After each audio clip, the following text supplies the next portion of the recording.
Some amazing facts about earthquake. Number 1, जब पृथ्वी की ऊपरी सतह हिलती है तो उसे भूकंप का नाम दिया जाता है। भूकंप आने का मुख्य कारण टेक्टोनिक प्लेटों का खिसकना, ज्वालामुखी विस्फोट, परमाणु धमाके आदि भी हो सकते हैं। नंबर 2, पृथ्वी पर हर साल लगभग 5 लाख भूकंप आते हैं, जिनमें से सिर्फ 1 लाख भूकंप ही महसूस किए जा सकते हैं। 1 लाख भूकंप में से 100 भूकंप ऐसे होते हैं जो विनाशकारी प्रलय ला सकते हैं। नंबर 3, आज तक का सबसे विनाशकारी भूकंप सन 1960 में चिली में आया था, जिसकी तीव्रता 9.5 दर्ज की गई थी।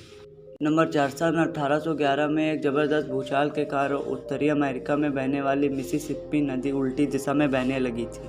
नंबर 5, 26 दिसंबर 2004 को इंडोनेशिया में भूकंप से हिंद महासागर में जल प्रलय सुनामी आ गई थी। इसमें 2,30,000 लोगों की जान चली गई थी।